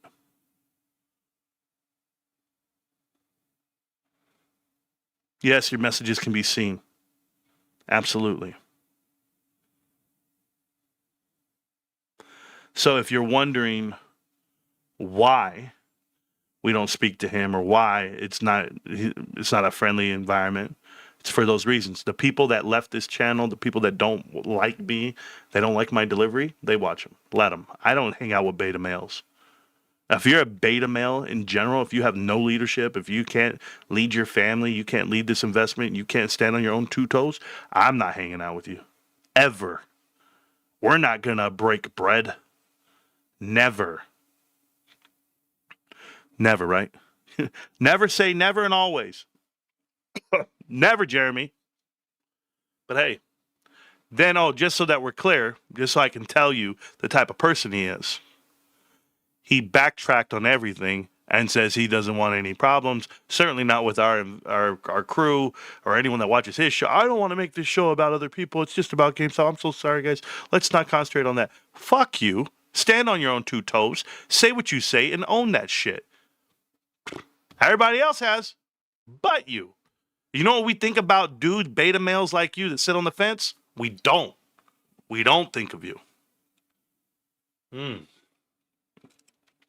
Yeah, we hanging out. Sergio, we hanging out. You know what's awesome? It's like people that know this show, they know exactly what I'm talking about. Like the idea of it all and the delivery of it all. Because think about all the people that I've ran through. Pause. Think about all the dudes that I ran through over all the years.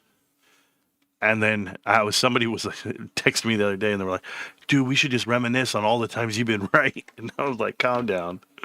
But we could, but calm down. Connect the dots. Undefeated. Check it out. All right. Anyway, I make myself smile sometimes at the shit I say. All right, let's go look at charts.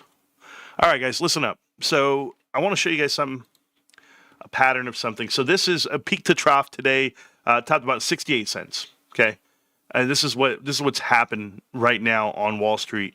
They're having you grow accustomed to these movements, and a lot of you. I just want to make sure that you're aware of this psychologically.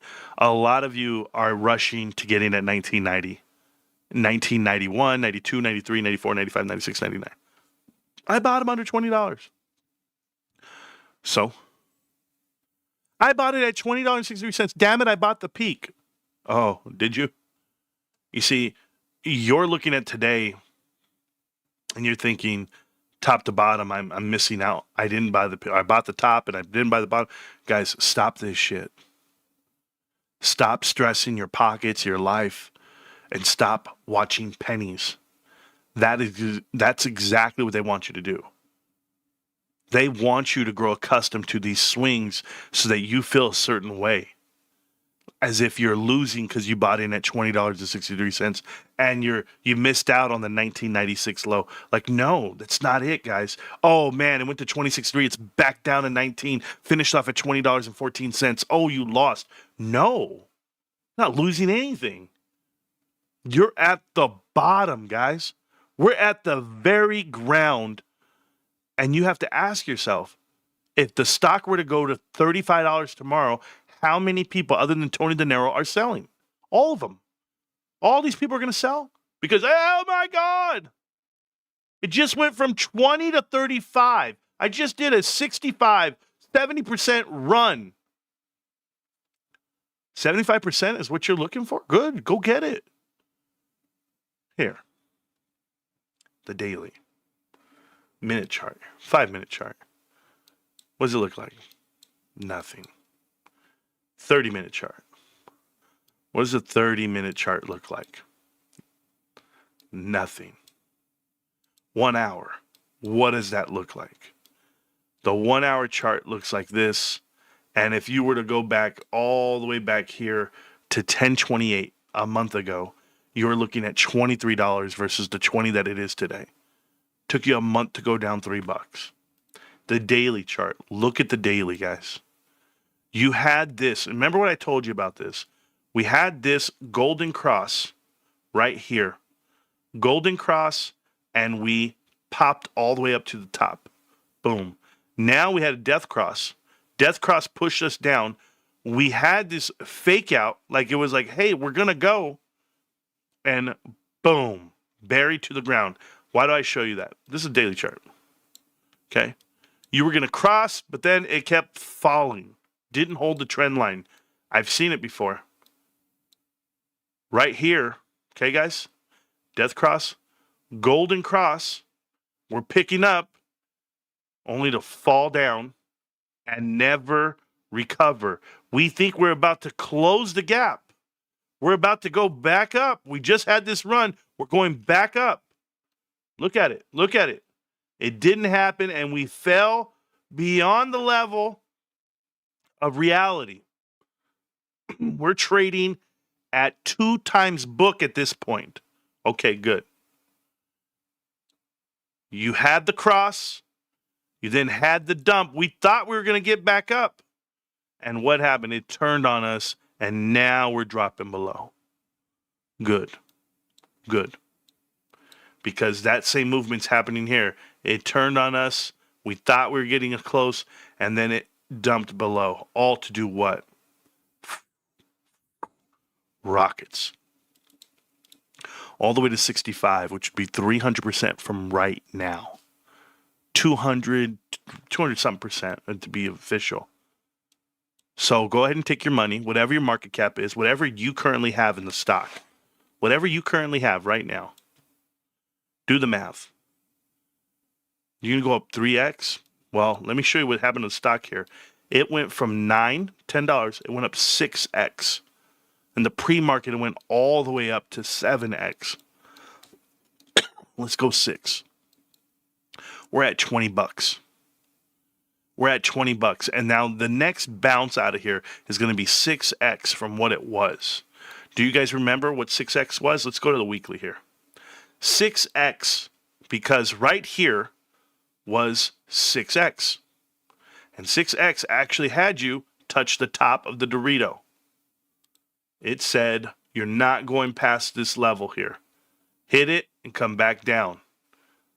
You have a trend line that you went and touched and came back down to. But now, as we see the pump, let's go 6x. 6x from 20 is 120. 120.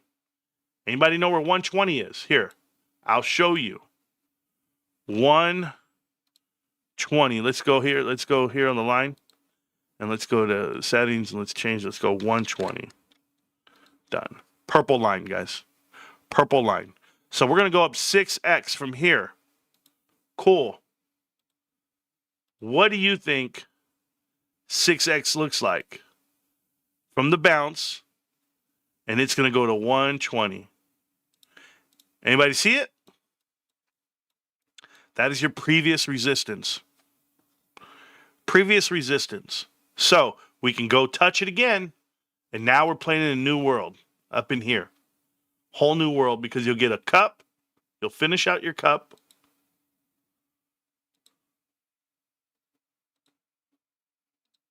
So you will finish out your cup.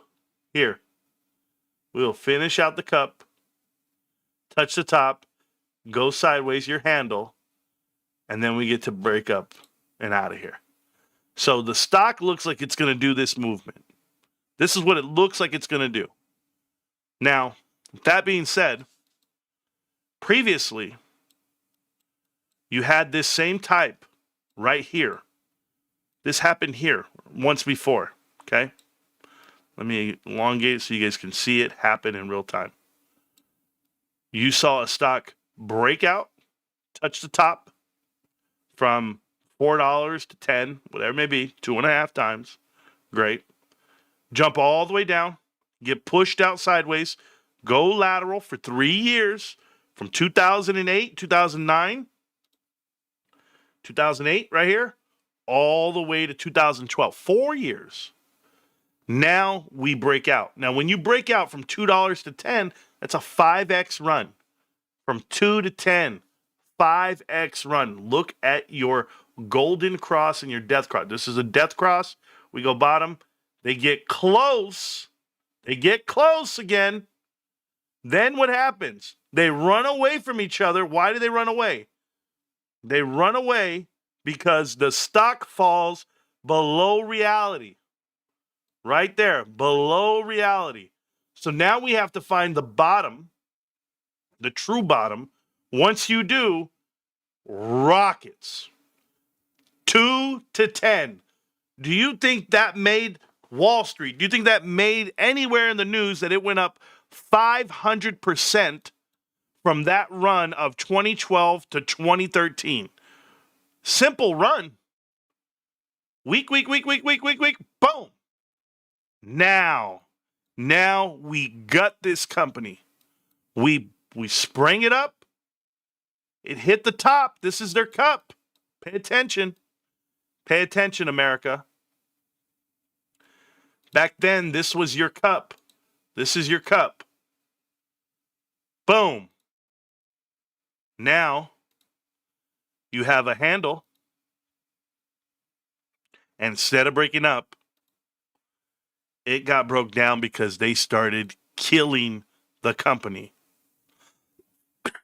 This was private equity. They took a 500% run all the way to the top just to short it all the way to the ground, to the point of, what do we call it? No return, to the point of reality breaking. In 2019, Roaring Kitty said, wait a minute, this is not right. All the way down the ground, he starts buying. And when they start buying, so does Ryan Cohen. They realize the value of this company is not a $2 stock. It's not a dollar stock. It's a real company. And it ricochets off the floor once it hit below its cash value, below book value. It was trading below book at this moment in time. Below cash value, arguably, would be like trading below book value. Certainly in GameStop's case, because the cash is 0% coupon, 0% interest, and the bonds are not due for another 5 to 7 years. So the cash is free. So yes, same idea that the stock breaks down beyond reality and then takes off. And in this case for GameStop, you had a run of from $0, from $1 all the way to 120. 120x the stock ran. So look at this right here. This cup is happening right now.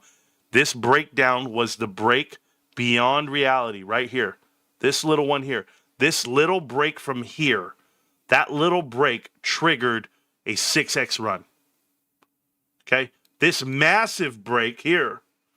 This triggered a 120x run. This one did a 6x run. Well, I'm going to show you the same break happening right now. The same break is happening right now. Let's get rid of all of this. This is the same unrealistic break from reality. It's right here in this moment. You're in a golden cross. And as we are breaking down, it's very similar to this breakdown. This was a 6x run. I think our next run will be a 6x run out of this zone. Okay? This is your weekly chart, by the way. It's hard to break weekly trends considering. Let's do the monthly. On this monthly, this looks like it's just going sideways, doesn't it? I mean, it doesn't look like we're really following this old timeline where we were getting pushed down. It looks like it's just going sideways. We're balancing it out. And maybe it's time to finally get on the other side of this candle and the other side of this support. This green, this 50-month moving average versus the weekly 50-month moving average, which used to be our support, is now our resistance. The 200 moving average is down at the bottom, but this is still a golden cross on the weekly. Monthly, we're here, and we're ready to rock. We used the 50 versus the 200. The 200 is the yellow. We used that as support to bounce off of on the monthly. And we did just that. They pushed us all the way down to our level of support, and we bounced off of it. Are we getting pushed down to that far? No. I think that's how healthy our company is right now. I think we're that healthy that once we get above this green, we can keep it. We can hold this green. We can hold the 50. That's what I think. Let's go look at the quarterly really quick so you guys can see it. This quarterly number should tell you everything you need to know. Right here, we held the support of 50 quarters. So as we come down, we bounced off of that support. We're still hovering above it. If you want to push us down, good luck. Come see me about a horse and a man and an OK Corral, because I'll be White Earp. You be my man. I got a whole bunch of Doc Hollidays here. I'll be your Huckleberry. That's what GameStop is, ladies and gentlemen. If you looked at all that TA and you understand what I'm telling you, the value of GameStop is being suppressed. But at some point, a spring contracts as much as it can. It has to take off. I don't care about lit exchange. I don't care about price discovery. I don't care about supply demand. I don't care about shorts. I don't care about FTDs. The only thing I care about is Pokemon cards, power packs, GameStop, video games and consoles, margins and Ryan Cohen, me and you. That's all I care about. GameStop. Can't stop, won't stop. GameStop. I hope you guys pay attention. A 6x run or 60% run. Jet, a 6x run from $20 is $120. Pay attention. I got to get going tonight. I've got a life to live. Morant, that's a huge Dorito or bull flag. It's both. This bad boy right here, you need to pay attention to this. In the world of bullish pennants, this is your quarterly chart. Have you ever seen a quarterly pennant this big in your life? Have you ever? I'm going to show you guys something, okay? Because in the world of knowing investments, I want to show you an investment I made and what it went off of, how I did it, okay?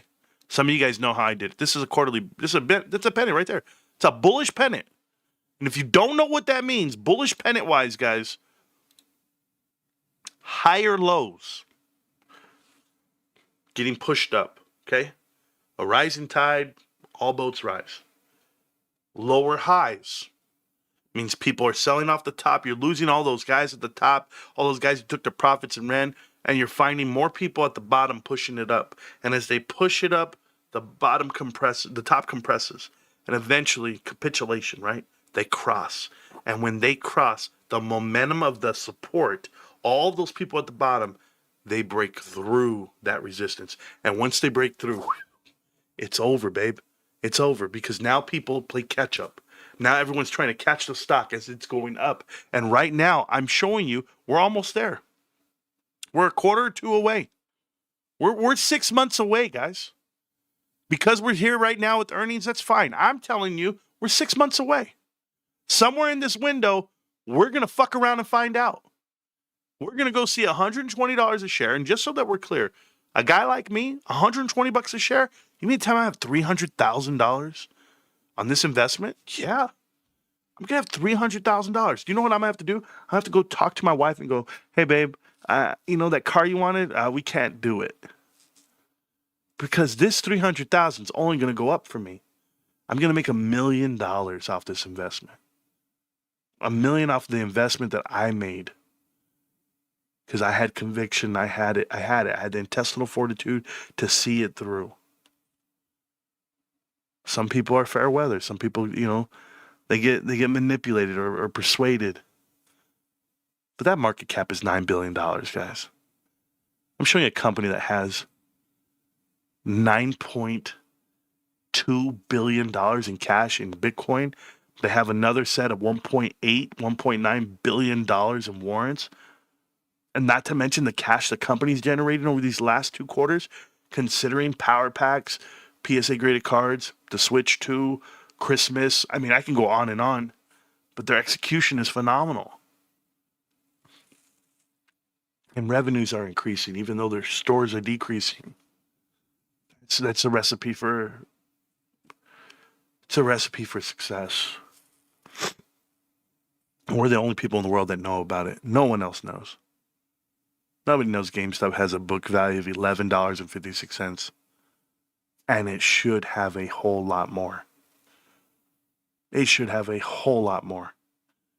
They sprung up from $9, $9.95.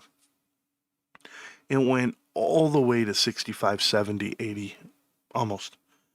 It was literally trading at 20x book. 20x book from right now would be over $200 a share. And that's just because book is derived from the $4 billion that they're calling debt. You can add $4 more billion to it, and you would have cash value of $20 a share. So go 20 on 20, and I'll let you guys do that math, but 20 on 20 is a $400 share. That's what GameStop should be trading at. $400 a share. I'm just telling you the math. And why? Because the book value is so great. I mean, could you imagine you own a company and there's no debt, and the debt that you actually see is not even due anytime soon. Nobody can hold it against you, and the cash you deploy only multiplies by 10x, 5x, because that's what's going to happen to the cash. I'll be here. Congratulations to those of you that were able to buy the low of 1993. It was a phenomenal year. And I'm happy for you guys. Any questions? Any questions before I take off, guys? Oh, I see 5 free memberships from Fishy Friends Aquatics. Hey, my man, thank you so much. I know you get down for the brown. Appreciate you. Ray Pizza's in the chat. Appreciate you. Ken Triplett, you know who you are. Nice chart reading. Ultimately, will be a massive spring too, just like always. Yeah, without a doubt. There's some vindication there. Yo, Ray. Let's get some more thumbs up before the stream is over. I grabbed Newegg this morning and it ran 21%. Jet, once again, you don't have to announce your departure, but whenever you want to, go ahead. We don't care what you bought. I could tell you how many stocks that I could buy and it could run and I'd make a great profit. Let me show you something, okay? This is the quarterly. Guys, listen to me. This is a quarterly pennant. It's unheard of. A quarterly pennant is unheard of. I'm going to show you a stock and everybody knows that I bought this and how I bought it. Do you see a quarterly pennant in this stock right here? There's no such thing as a quarterly pennant in this stock. Over here, maybe? But over all these years, never. I have to break it down to a monthly. And a monthly, do you see the pennant? I see it. But do you see it? It's hard to see on the monthly. Very easy to see on GameStop's quarterly, which is crazy, right? That should blow people away. But let's go to the weekly because this is where you see your pennant. It's right there. So this is where I bought in. And this is the movement of GameStop right now. If you guys don't see it, this is a Dorito. This is a bullish pennant right here. Remember, the top is crushing down. The bottom, and you see the purple line here, this is the bottom. That is your support. And it's higher lows, lower highs. When they get to the tip, when the pressure of the top gets pushed down, the bottom holds up the support, it breaks through and it takes off. This is mathematics. And what happened to the stock? As it compressed, and you see this compression of the stock, the consolidation through, it then capitulates and breaks up out of here. Look at the run on this bad boy from 480 all the way gone to a next level of the same action. Guess where I bought in? You guys know where I bought in. A lot of you guys were there. I bought in March. It was here in the 480s. I did $20,000. Pushed out, broke all the way to the top, and I sold. How much did I make off that trade? Easy 60,000, 55,000, somewhere in that range? Yes. That really happened. You ever ask yourself why I have 50-something thousand, 60,000, something else? Maybe I'm not over leveraged. Maybe I'm doing things the right way. But this is what I did because I read this chart of this bullish pennant. This is a weekly chart pennant. Weekly chart. I just showed you GameStop on a quarterly chart. Oh my God. How many weeks are in the quarter? Look at this shit right here, bros. We could do it here on a shorter time frame. It's the same thing. But the pressure of this pennant actually exists from this bigger pennant. That's the biggest pennant of your lifetime. I've never seen it this big on any stock in my lifetime. This is the UFO of the stock world. The UFO of the stock world. And what happens with UFOs when you talk about them? One, they tell you you're crazy. They tell you you don't know what you're talking about. They tell you this is not what you believe it is. And if it were true, that the world would end because then no one would believe in the financial markets and the rest of the world. That's what they're telling you. That's what Jensen Hung's talking about. That's what the world's talking about. Right here, 10 free memberships from Funny Spider. Shopping at Costco didn't hit the same knowing I won't run into Marantz. Sorry, Funny Spider. A lot of people used to run into me, but I'm around. GameStop. Patrick Squire has been a member for 20 months. Can you guys ever imagine that you'd be a part of a channel for years and years and years like we are now? So many people have been a part of this show, and I really appreciate you guys. But all those years. To go back to last night, did a little DD on NVIDIA. They are ripe with government contracts. Reminds me of Moderna. A nothing company propped up by government contracts and manipulated stock price. The grift is real. I don't think they're held up by government contracts. Not even close. NVIDIA has 6 customers that make up 65% of their revenue. It's something crazy like that, right? Four customers make up 65% of the revenue, and they haven't received funds. And all the sales they're doing right now, the funds are coming in 2026 and 2027. They haven't even hit the books. It's fake. It's fake. One down round. What time do you plan on doing the Thanksgiving Day live stream? Anthony, I have family and friends over the whole day. So I won't be in this setting here. I'm going to be in the living room around all my folks and family. But I'm going to set it up to where they'll probably be part of the live stream. But I'm going to do it from my phone. And then we'll do the giveaways. And it'll be fun. I'll find a way to do it. And I'm very supportive for everybody. You know, I don't know who's going to win. I'm giving away a Switch 2. I'm giving away a Chromatic. And I've said if you win, you can donate it. And then that would in turn have my wife and I just go do a giveaway on the street for Christmas with the products as well. But if you want it, which is not a problem, I don't have a problem sending it to you at all. I will send you the product. I've given away Oculus before. I've given away a Switch before. And I've given away over $1,000 in GameStop gift cards plenty of times.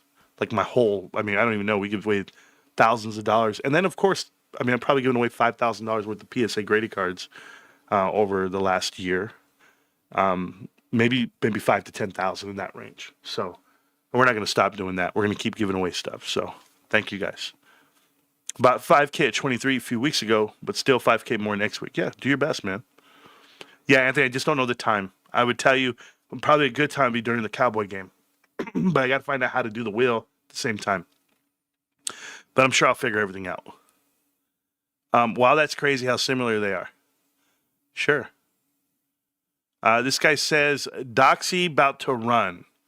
Well, Benji, thanks for letting us know. Too bad we'll never see you again. If you're not over leveraging to buy Morant's memberships, you're not investing in GameStop correctly. Thank you so much. I do appreciate you guys saying the good things about the channel and the memberships and the merch and everything. I lowered the price of the merchandise. I don't know if I could told you that, guys, that I was going to do it for Black Friday, but I just did it overall. Like, I lowered the price of hoodies, mugs, hats, shirts, everything. Lowered it. I don't need the money. I just don't. I don't care to make the money off this stuff. They want a margin. I think my margin is I make $5 a piece. They were trying to get me to make $15 personally. I was just like, no. I gave back the other $5. I don't need it. So, Mr. Morantz, you're my favorite movie star. Well, you're welcome, bro. GME is the UFO, 100%. That was very insightful reading, Morantz. Thank you. After Denzel, Leo, and Joe Pesci. Oh, you would rather have Leo DiCaprio? Joe Pesci? How old is Joe Pesci? Bro, and Denzel. I don't know what to tell you, man. I think I've been more entertaining and more fun than all of those guys combined because I do a movie every day. It's right here in front of you. I ain't got time for that shit, bro. Not at all. All right, well, guys, I got to get going. I appreciate you guys so much. I would ride you out with music all night, but we got things to do, places to see, you know, and people to do and things to see. I don't know what I'm going to say because I don't want to be disrespectful. I did close the Discord now since none of you joined. Fake ass friends. The Desert Sun Sports tells me, let's see if these guys won the football game. A third touchdown by Adam Kamara gives CV the lead. They're up 35-28 by one touchdown. Oh, man. I hope they win. I hope they get to the CIF finals because I will go to that. Well, Barstow is beating the shit out of Palm Springs, 28-7. Absolute house of horrors the second quarter for the Indians. They got outscored 28-0 in the second quarter. Holy shit. And Palm Desert is down 7-0. Man, Palm Desert, that's a hard game for you guys. Shocking that PD is still without points. Aztecs scored 31 in the first round, 46 in the last round, and today they're 7-0 right now. Oh my God, that sucks, dude. That's my son's team, Palm Desert. You know, we like them. My daughter went there. My other son went there. But my oldest daughter went to my high school, La Quinta High School. That's where I'm at. So, Jake Williams just scored his second touchdown of the game. The score is now 35-35.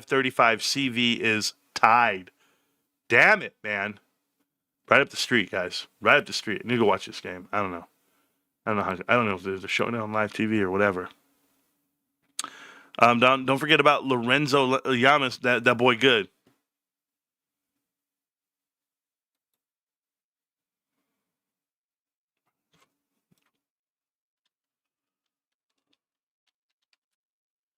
I can't with you, bro. That boy good. That boy good.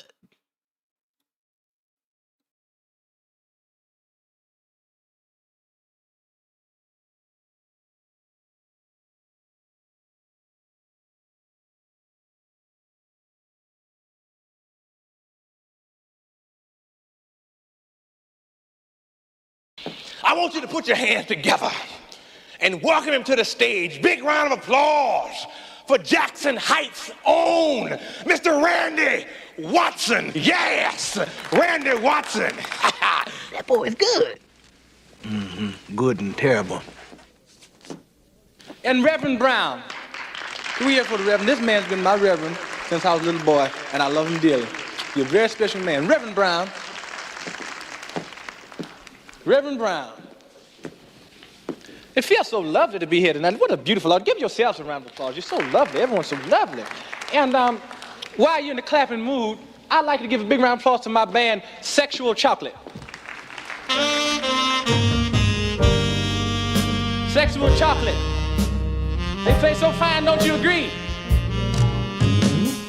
I believe the children are our future. Thank you. Teach them well and let them lead the way. Show them all the beauty they possess inside. Give them a sense of pride. Make it easier. Some of the good stuff, right? Coming up. Want a Coke? Join the show? Enjoy, young man. I decided long ago never to walk in anyone's shadow. If I fail, if I succeed, you can't take away my dignity. Because the greatest love of all inside of me. Yeah. Sexy chocolate! Before I was going to take off, right? And the question was... Hold on. The question was from Anthony. Anthony, I'm not ignoring your question. I'm going to answer it. I just have to... I'm trying to play something, get rid of this, get rid of that. And then I'm trying to play all the Marantz Rant songs. I don't know if we know them all. What was that song that says my name in it? By Wooch. So like, welcome to I want to rant like Marant's situation of the bands and the shorts of the bands. The one that says Kyoto. It's the real DMT. Is that the rapper? The real DMT. Oh, there it is. Got it. There it is. Found it. I had to find it, bro. Sorry. You know. By the way, check out Trove's Island. He plays some good music. So, the question from Anthony, okay, Oxnard's finest. He says, Marantz, if Nvidia crashes and the market comes crashing down, which everyone knows that's what's going to happen, would the government ask Ryan Cohen to bail out anyone because of the billions of dollars that Ryan Cohen has? I don't think Ryan Cohen has enough money to keep anyone afloat. $9 billion. Yes, in the world of fictitious valuations, it's a lot of money. But it's not a lot of money. Warren Buffett and the boys are sitting on $350 billion. That's a lot of money. I don't know if you guys find it peculiar that OpenAI has since committed $300 billion to Oracle and vice versa, in turn them buying their chips from NVIDIA. And, you know, they have all these commitment dollars, and you would say to yourself, isn't it coincidental that they asked the government to back their investments? Like, basically, you can use this blank checkbook that no one's paid anything to or from, but yet you're asking the government to back your investments. That's scary. That's scary. That's being reckless. It's writing blank checks. Marantz, I tried to subscribe, but it won't let me save my credit card because it's not in the U.S. Weak. Aaron, where are you from, bro? You don't have to subscribe, man. Don't worry. I didn't want to send the Switch 2s overseas anyway. I'll tell you what does ship overseas. Or even to Canada. I'll tell you what ships to Canada. My merch. I will say this to you, though, Aaron. It tells me why a lot of people have not subscribed versus watch over these last 4.5 years. Because if you guys are from Canada, oh, God. You know how many Canadians watch the show? It's disgusting. Oh, Canada, my home, sweet home. Marantz, since you're touching on NVIDIA, what do you think happens to the U.S. if China wins the AI race? Great question, Funny Spider. Well, according to NVIDIA, the AI division and or the AI market, addressable market cap for China is $50 billion. But somehow, some way, $500 billion is the US's. I think it's all bullshit. I think it's a small number. And I don't think that NVIDIA's earnings and or the future of them should be reliant on that number. I said this yesterday. I don't think it makes nearly the impact they claim it does because I don't think their numbers are real. I think they have a smaller number. And that's how I feel. Now, China is going to win the AI race.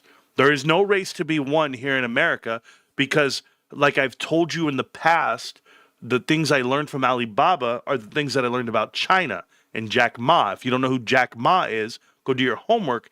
But these guys created Amazon of China. And the reason why they're going to win and America loses is because China is state-run. Everything is driven by the government. You want to be a billionaire in China? I better not know your name or your face. You want to be one here in America? Everybody's got to know.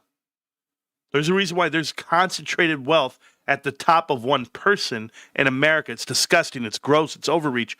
But in the world of a trillionaire, when you go to China, it's just how good can we be as a country?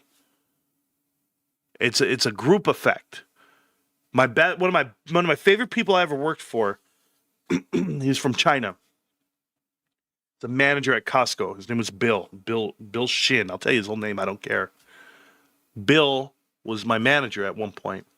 I ended up becoming his manager as I got promoted through the ranks. And you know what he told me? He said, Marantz, you'd be great in China. And I was like, what are you talking about, Bill? He said, you'd be awesome in China. He said, because the amount of competition in China, you would excel because you have the ability and or the mind to do more than what's expected of you. You're always digging, trying to do more. He's like, I left China. It's too hard. The competition's too deep. Everyone's trying to do more, progress more. And when China wins this AI war, and they will, they're going to win the race of everything because they're going to do it with infrastructure. They're going to build it the right way. They're not going to try to cut corners. They're not going to do it to maximize profits of their own. They're doing it for the identity of here's the future, and here's how we can get to it first, but regulate it as well. Oh, guys, they live a whole different life over there. They have a personality trait system.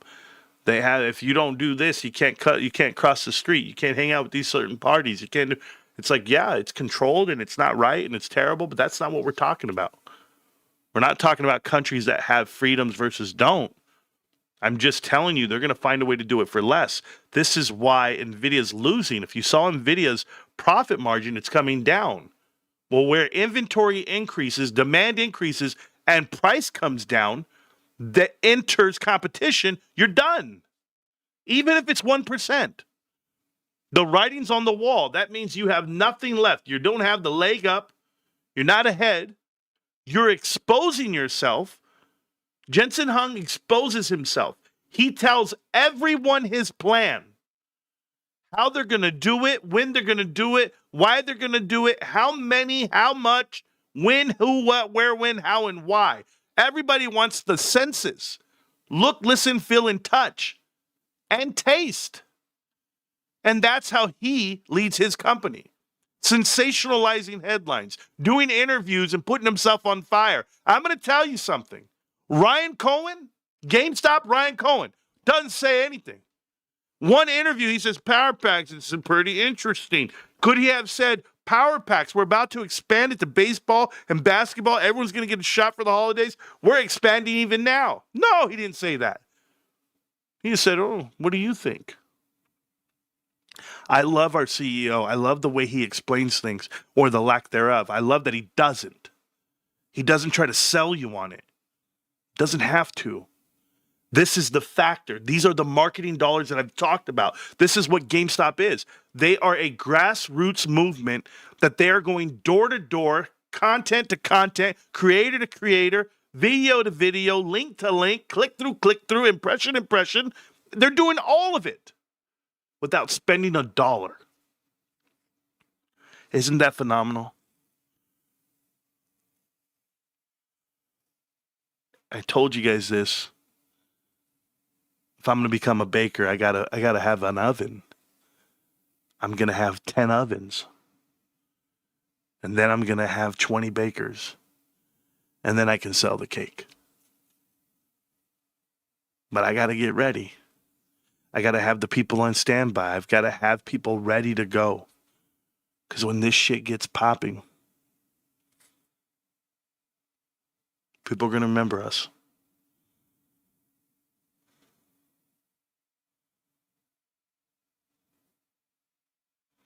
I hope you guys like the show. I hope you guys learn a lot. I hope you guys educate yourselves and then at the same time adjust your mindsets.